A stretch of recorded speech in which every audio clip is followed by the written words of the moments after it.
الحمدللہ رب العالمین والصلاة والسلام على رسول الامین وعلى آلہ وصحبہ اجمعین اما بعد. وعن عبد الله بن عمرو بن العاص رضي الله تعالى عنهما أن النبي صلى الله عليه وسلم تلا قول الله عز وجل في إبراهيم عليه السلام رب إنهن أضللن كثيرا من الناس فمن تبعني فإنه مني. وقول عيسى ابن مريم إن تعذبهم فإنهم عبادك وإن تغفر لهم فإنك أنت العزيز الحكيم. فرفع يديه وقال اللهم أمتي اللهم أمتي وبكى. فقال الله عز وجل يا جبريل اذهب إلى محمد وربك أعلم فاسأله ما يبكي. فأتاه جبريل فأخبره رسول الله صلى الله عليه وسلم بما قال وهو أعلم. فقال الله تبارك وتعالى يا جبريل اذهب إلى محمد فقل إنا سنرضيك في أمتك ولا نسوءك. رواہ مسلم. آج کے درس حدیث میں جیسا کہ بات گزشتہ درس میں چل رہی ہے، اللہ تعالیٰ پر امید کے سلسلے میں حدیثیں آپ لوگوں نے اب تک سماعت کی ہیں. اسی سلسلے کی ایک اور حدیث ہے.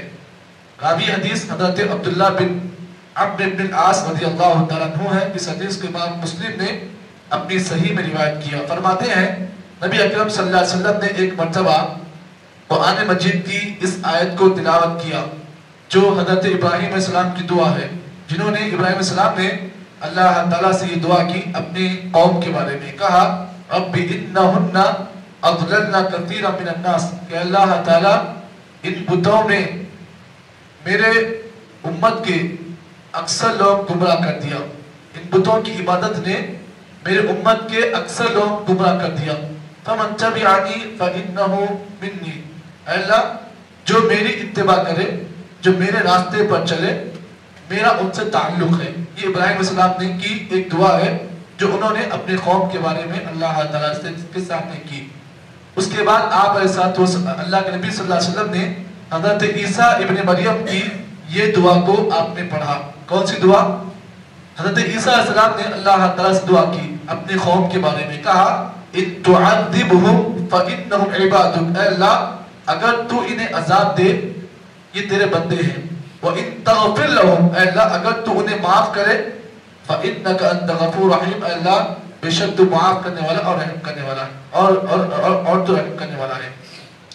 اس کے بعد فَرَفَعَ يَدَيْهِ، اللہ کے نبی صلی اللہ علیہ وسلم کو اپنی امت کی یاد آئی.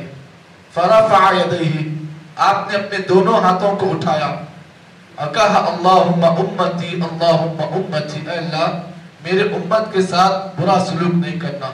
اللہ مجھے میری امت کی فکر، اے اللہ اللہم امتی، اللہ میری امت کو تو جہنم کی آگ میں نہیں ڈالنا، اے اللہ میری امت کے ساتھ برا سلوک نہیں کرنا. نبی اکرم صلی اللہ علیہ وسلم نے اس چیز کو 2 مرتبہ کرا.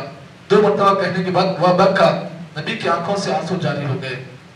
فقال اللہ عز وجل، اللہ تعالیٰ اس پورے منظر کو دیکھ رہا تھا. اللہ تعالیٰ نے جبریل علیہ السلام سے کہا یا جبریل اذهب الى محمد، اے جبریل اللہ کے نبی کے پاس جاؤ اور یہ کہو وربک اعلم، اس حال میں کہ رب جانتا ہے کہ نبی کیوں رو رہا ہے، نبی کی رونے کی وجہ کیا ہے اللہ کو معلوم ہے. فاسألہ ما یبکی، تم اللہ کے نبی کے پاس جاؤ اور پوچھو کہ کیوں رو رہے ہیں، جبکہ اللہ تعالیٰ جانتا ہے نبی کی رونے کی وجہ کیا ہے. پھر بھی اللہ تعالیٰ جبریل علیہ السلام کو بھیجا نبی کے پاس اور کہا کہ اللہ کے نبی سے پوچھو رونے کی وجہ کیا ہے. فأتاه جبریل، اللہ کا حکم مان کر جبریل السلام اللہ کے نبی کے پاس آئے. فأقبل رسول صلی اللہ علیہ وسلم بما قال، نبی اکرم صلی اللہ علیہ وسلم نے جو واقعہ جو آپ کو جو درد تھا آپ نے اس کی خبر جبریل السلام کو دی. اس کے بعد جبریل السلام اللہ تعالیٰ کے پاس گئے اور جانے کے بعد کہا کہ اللہ کے نبی کو ان کے امت کی فکر ہے. اللہ تعالیٰ نے جبریل السلام سے کہا جاؤ نبی کو یہ خوشخبری دے کر آؤ. کیا خوشخبری دے کر آؤ؟ اِنَّا سَنُرْضِيكَ فِي أُمَّتِكَ وَلَا نَسُوءُكَ، نبی اکرم صلی اللہ علیہ وسلم کو خوشخبری دو کہ جب تک ان کی امت اس زمین پر رہے گی اللہ تعالیٰ ان سے راضی ہے. وَلَا نَسُوءُكَ، اور اللہ تعالیٰ ان کی امت کے ساتھ کوئی برا سلوک نہیں کرے گا.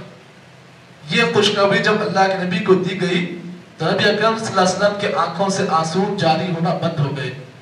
آپ جانتے ہیں یہ جو دعا ہے اللہ کے نبی صلی اللہ علیہ وسلم نے تعذبهم فإنهم عبادك، وَإِن تَغْفِرْ لَهُمْ، یہ ایک ہی آیت کریمہ ایسی اللہ کے نبی پر اتنی شاق گزری کہ نبی اکرم صلی اللہ علیہ وسلم پوری تہجد کی نماز اسی ایک آیت پر آپ نے ختم کی۔ آخر اس آیت میں ایسی کون سی بات تھی کہ نبی رو رو کر آپ کا جو ہے حال برا ہو گیا؟ ان تعذبہم فإنہم عبادک۔ تو اللہ کے نبی صلی اللہ علیہ وسلم نے تہجد کی نماز میں یہ ایک آیت پڑھی اور اسی ایک آیت پر نبی اکرم صلی اللہ علیہ وسلم پوری تہجد کی نماز آپ نے ختم کی۔ نبی کا رو رو کا حال برا ہو گیا تھا۔ کیوں؟ اس لیے کہ آپ کو اپنی امت کی فکر تھی، امت کی بہت چنتا تھی اللہ کے نبی کو۔ اور آج ہم لوگ جو اللہ کے نبی صلی اللہ علیہ وسلم کی امتی اپنے آپ کو کہتے ہیں، اس نبی اکرم صلی اللہ علیہ وسلم کا جب نام بھی آتا ہے تو ہم اللہ کے نبی پر درود بھی نہیں بھیجتے ہیں، یہ ہماری بدقسمتی ہے۔ لیکن اللہ کے نبی صلی اللہ علیہ وسلم کو اپنی امت کی بڑی فکر تھی، آپ ہمیشہ اپنی امت کے بارے میں اللہ تعالیٰ سے دعائیں کرتے تھے۔ اس حدیث میں میرے اور آپ کے لیے جو سمجھنے کی جو باتیں ہیں، مسائل بڑے اہم ہیں۔ پہلا مسئلہ اس حدیث سے یہ نکلا، من السنت فی الدعاء رفع الیدین۔ دیکھو اس حدیث میں آپ نے غور کیا، اللہ کے نبی نے کہا کہ فرفع یدیہ، دعا کے لیے آپ نے ہاتھوں کو بلند کیا۔ تو اللہ کے نبی کی سنت یہ ہے کہ جب بھی آپ دعا مانگو تو اپنے ہاتھوں کو آپ بلند کرو۔ اسی لیے اللہ کے نبی کی وہ حدیث بھی جانتے ہیں جس میں اللہ کے نبی نے کہا ان اللہ حی کریم، اللہ تعالیٰ بڑا شرم محسوس کرتا ہے، اللہ تعالیٰ کو شرم آتی ہے، اور اللہ تعالیٰ بڑا کریم ہے، بزرگ ہے۔ کب؟ جب بندہ اللہ تعالیٰ کے سامنے ہاتھ اٹھا کر دعا مانگتا ہے تو اللہ تعالیٰ کو شرم آتی ہے، کس بات پر؟ کہ بندے کے ہاتھوں کو خالی ہاتھ واپس کر دے۔ تو معلوم یہ ہوا جب بھی آپ دعا کریں اللہ کے نبی کی سنت بھی یاد کریں۔ سنت کیا ہے نبی کی؟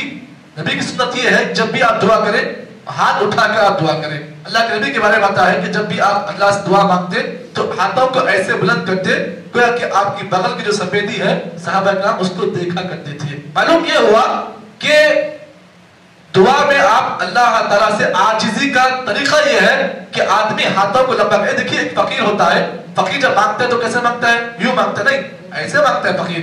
تو اللہ تعالیٰ کے سامنے بھی ہم کیسے مانگے؟ equal to فقیر، ہم اللہ کے سامنے کے ساتھ فقیر ہیں۔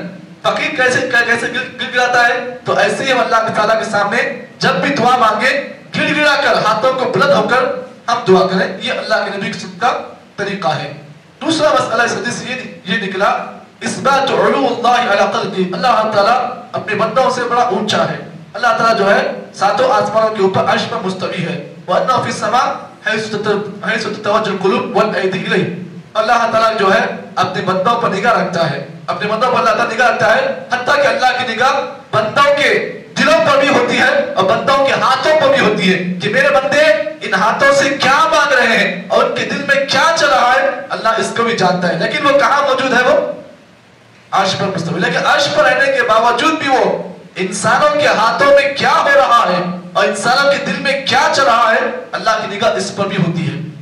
تیسرا مسئلہ اس حدیث سے یہ نکلا بیان شفاعتہ لامتی صلی اللہ علیہ وسلم، اللہ کے نبی صلی اللہ علیہ وسلم قیامت کے دن اپنے امت کے لوگوں کے سفارش کریں گے۔ کون امتی؟ وہ امتی جو کبیرہ گناہوں سے بالکل پاک و صاف ہوں گے، جو توحید پرست ہوں گے۔ اللہ کے نبی صلی اللہ علیہ وسلم ان کے لیے اللہ کے پاس سفارش طلب کریں گے، اور سفارش کے حقدار کون ہوں گے اللہ کے نبی کی؟ وہی لوگ ہوں گے جو اہل توحید ہیں اور جو کبیرہ گناہوں سے بالکل پاک اور صاف ہوں گے۔ اللہ کے نبی صلی اللہ علیہ وسلم کی شفاعت ان کے لیے واجب ہوگی۔